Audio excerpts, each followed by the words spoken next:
Here we see the players all seated there. 8 great players picking up their packs, excited to get started. And Ben Seck from Australia, he's being passed to by Seth Manfield. This a very, very stacked table. And looking through this pack, is there anything that immediately stands out to you, Frank?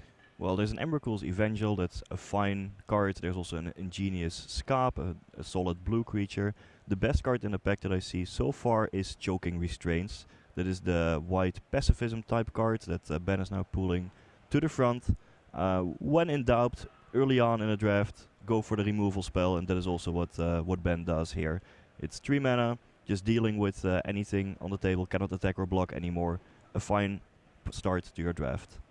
And being able to pay 5 mana to sacrifice it and exile that creature, not worth nothing, it does mean that sometimes you can potentially get it back with Ironclad Slayer or something later. Well, the best 2 cards in this pack are Smoldering Werewolf and Subjugator Angel. If this were first pack, I would favor the Smoldering Werewolf because, well, both cards are pretty strong, but 4 mana is just way less than 6. However, when you have already first picked a white card, Subjugator Angel may be the pick, and that's also what Ben goes for. I would argue it's slightly less powerful, but it's better to start off with 2 white cards than a white and a red card. It just gives way more direction to your draft. And here in this pack there's Ironclad Slayer as the best white card. Possibly also a Wretched Griff if Ben wants to branch out. But as I said before, just taking the slightly weaker card in the colors you are already in to solidify in those colors and to make sure that you pass the right signals makes sense to just get your footing in the draft. And Ironclad Slayer also works super well with the Choking Restraints that he picked up as his first pick.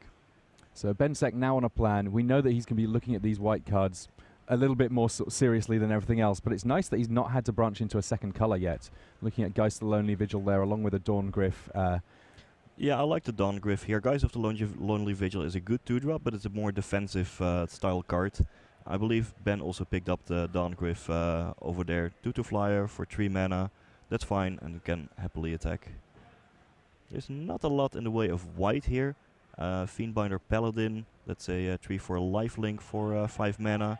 That's the best white card. There are other cards in other colors, but nothing really stands out. There's no real signal to move into any other color. Just a bunch of playables in all colors. Might as well stick with the white. And hey, 3/4 is actually a great size in this format with lots of 3/2s. Selfless Cathar there and another Geist the Lonely Vigil being pulled to the front. What kind of a signal would you be looking here to move into a second color at this point, Frank? Well, it has to be a premium common, but here there's just 2 fine white 2-drop. Steadfast Cathar a bit more aggressive. Guys with the Lonely Vigil a bit more defensive. I like the Steadfast Cathar. It works with the tap ability from the Subjugator Angel and just allows him to attack for a lot early on. Drogskull Shieldmate here, the one white card that's standing out, not just because it's foil, but because, well, there aren't any other white cards in this pack. Thirsting Axe, an interesting one, but it's a lot of mana to play and equip. I like the Drogskull Shieldmate. When in doubt, early on, I like to make sure I have a curve of 2, 3, and 4 drops locked up one way or another. No white card apart from Campaign of Vengeance. That card has been underperforming for me. It's a bit of a win more enchantment. But Ben still takes it, might as well, perhaps in case he ends up with some more token makers to trigger it. Another Faithbearer Paladin there, and not too much else in the way of white. Now, if Ben Seck takes a lot of white cards in pack 1, what's that going to do for him in pack 2 when the people he's passing to are passing toward him? Well, he can expect to get a lot of good white cards, because it is unlikely that the players or the drafters to his left are currently in white, because he passed so few white cards. This means that, well, his pack 1 was good, but he's also set himself up for a good pack 2. Ooh, Fiendbinder. That's a pretty fine card for an aggressive white deck, and going quite late may just find its way into Ben's deck here. Yeah. As you see, by the way, the draft is a bit sped up. This is not Ben moving at lightning fast speed. We are going a little faster on the recording than usual to make sure that you don't miss any of the round 10 action. So here in the review, Ben Seck just getting a feel for what he's got and pretty much putting down any card that is not a white card so that he can just focus on those cards that he's definitely going to be playing. I guess that one thing that he's got here, in addition to being past lots of white cards in pack 2, one would presume, is he's got flexibility. If he sees a bomb in any color, he could move in. Yeah, he can easily do that. He's certainly white, and well, second color. He'll see. Currently, he has a fine curve of creatures. Not a lot of spells, but pretty flat. Some 2-drops, some 3-drops, some 4-drops, and even a 5 and a 6-drop. So a perfect start to a draft. Well, Icom is greeting a fairly solid card in red, but looking at the rare slot, Thalia's Lancers, that's a powerful card. Yeah, there's also an Ironclad Slayer, which is also a fine pickup. Thalia's Lancer searches for a legend. He doesn't have any legends yet, I don't think, but it's still a 4/4 first strike. He already has a 5-drop, and Ironclad Slayer works well with choking restraints. So I think it's a close pick, but hey, if he's feeling lucky, maybe thinking, well, I might just pick up some legendary card sometime later in the draft, then Thalia's Lancers is perfectly fine. Yeah, I mean, it could be a Thalia in this pack, it could be Odric perhaps in pack 3. Any legend that you can fetch with Thalia's Lancers just skyrockets its value. Absolutely, and it's a bit of a gamble, but a gamble worth taking because, well, the downside is that you get a 4/4 first strike for 5 mana, which is just a good card on its own. Sigarden Priest. Yep. Yeah, there's nothing else in the booster really, and this is a premier white common. Tappers, especially 2 mana tappers, are always good. They allow you to get a card on the table early on, and then at any stage in the game they tap down the biggest creature, well, non-human at least, on the opponent's side of the board. So it's kind of a removal spell that scales throughout the game. And how much of a drawback is having to go for a non-human creature? There's basically always a creature you can tap with a priest, right? Yeah, most of the time. It hasn't been a huge issue yet. So there's choking restraints, as well as possibly spectral reserves, but choking restraints is just a better card.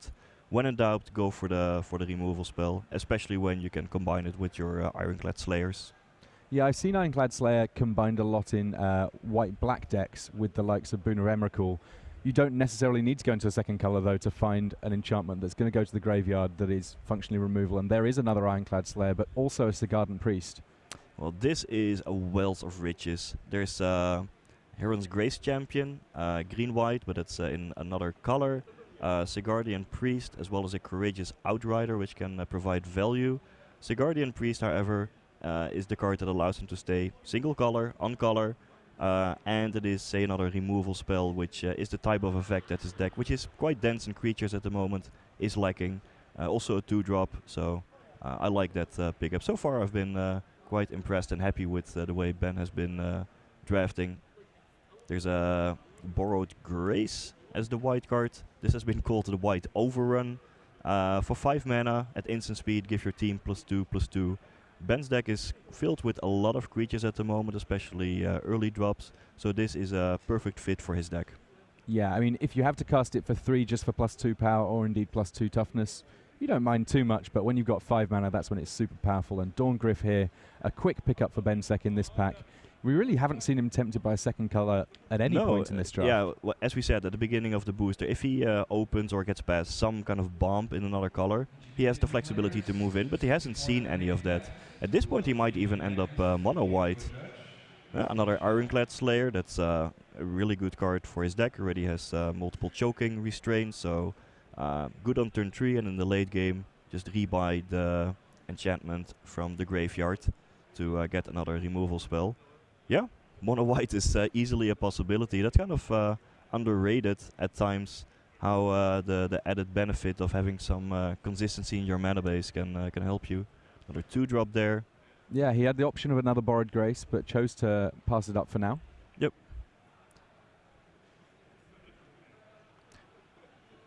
And at this point, Ben Seck's draft strategy is pretty straightforward, one must think. Another Drogskull Shieldmate there. When in doubt, pick the white card. He has a good curve of creatures, some removal spells, at least one pump trick, as well as an equipment. Looks like his deck is shaping up to be quite good.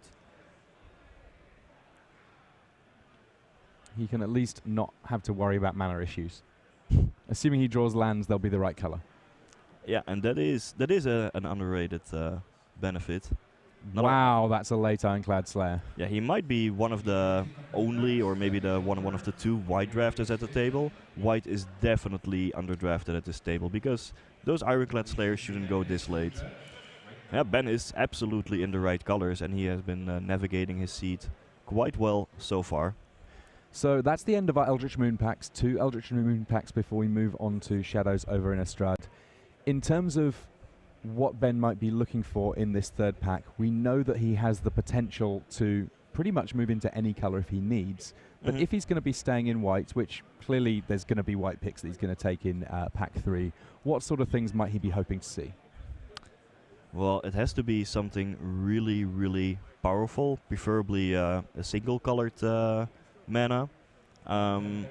Yeah, from the top of my head, I can't really think of many rares that you would open in Shadows over Innistrad that would really incentivize you to move into an additional color. At this point, you know, his deck looks quite powerful. It's not like he really needs to add specific things. If I were in Ben's seat, I would be quite content to just stay monocolor. Well, here we see him just reviewing his picks, and first things first, taking those cards that are not white and sticking them in a separate pile. He's not really going to consider too much about what's going on with them. And this is the place where you figure out if there's holes in your curve, or if you've got the right number of creatures, the right number of spells, just so that you can kind of hone your draft for pack 3. Yeah, if Ben opens some legend, a powerful bomb legend in another color, especially due to the Talia's Lancers, he might move in. Apart from that, I don't see a lot of holes. The curve looks fine.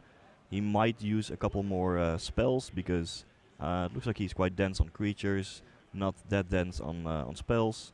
But yeah, playables for days. All right, so here comes that all-important first pack of Shadows over Innistrad. Looking for white cards, looking for white cards. Well, there's only one white card in this pack, and it's not the most exciting. No, but Welcome to the Fold is a powerful card, but it's double blue. That's not going to be easy on the splash. Throttle, like it's an okay removal spell, but not powerful enough worth splashing for. I would just stick with the Traben Inspector. So there is Thraben Inspector, and it looks like Ben has gone the exact same way as you, Frank. A 1-mana 1/2 that lets you investigate, and there's actually not too many 1-drops in Ben Seck's deck, so it does give him something to do on the first turn, but a much more powerful white card in pack 2. Nearheath Chaplain there, a pretty quick pickup for Ben Seck. Yeah, it's easily the best card in the booster. He might even wheel some of these white cards that he is passing. The Puncturing Light would be a fine addition to his deck, for example. If indeed there's no other white draft, or maybe one other white drafter at the table, that is not outside the realm of possibility. But one way or another, Nearheath's Chaplain, a good pickup for his deck at this point. And not a lot of white cards. There's an Apothecary Geist, which is so-so, kind of a filler type creature. There's Harvest Hand, which again, a filler type creature, but also not a lot in the other colors. Intrepid Provisioner, the green 4-drop, perhaps the best one for his deck, but again, not really worth splashing for. There's a Fevered Visions in the pack. It's clearly not going in Ben Seck's pile, but worth kind of keeping track of, because it will give him a bit of a signal as to whether or not there's a red-blue drafter at the table. Well, there's some white creatures, like Katar's Companion, which is okay, but he goes for Ongoing Investigation, the blue enchantment. So this is the first time that Ben has taken a non-white card over a white card in the entire draft, I think. Yeah, he won't really have access to green mana to activate it. Might get some clues out of it if he decides splashing it. I'm not sure this is worth splashing, to be honest, but the cards he was passing probably wouldn't find their way into his deck either way. There was a 3/3 flyer that he took. Reaper of Flight Alabaster. It's one of those things that if it's just a 3/3 flyer, it's pretty good. If Delirium gets active, well, it could be very powerful indeed. We will see whether or not that's something that's realistic for Ben Seck. I mean, he's not got much in the way of artifacts or ways of getting lands in the graveyard. It may simply be a 3/3 flyer for 5. Yep. Militant Inquisitor over there. He did pick up at least one equipment, so that becomes a playable card. Just to fill out the mana curve if he needs more playables. Even as a 2/3 for 3, it's not embarrassing. Not much in the way of white anymore. Takes a Stone Quarry. I think it's unlikely there's going to be a red splash at this point, but you know, you might as well stick with the plan. You could have also taken an Intrepid Provisioner in case he might be short on playables and wants to splash green, but at this point, another Stone Quarry. Well, he can splash red easily. But does he even have a single red card? I don't think believe so. so. Takes an Apothecary Geist, another flyer in the mix there. Yep. Quite a happy amount of flying in Ben Seck's deck, and that certainly could prove powerful in some matchups. Yeah, no white card anymore. Blue might be open, though it's a bit late to move in. Gone Missing offers his deck an effect that it might be lacking, at least in certain matchups. And that was a Triskite deck of Phobia. Yeah, that one feels to me like I'm going to take the card that could prove problematic rather than anything that he's seriously considering. He might also just be superstitious. Fevered Visions, Stentia, Masquerade. The fact that he sees the Fevered Visions there, I guess, meaning that there's probably not a dedicated red-blue draft at the table. The Qatar's Companion wield. Oh, he does take the Dwanyard Explorer, so it looks like he might be interested in splashing for a little bit of blue after all. I'm not convinced that will improve his deck, because, you know, staying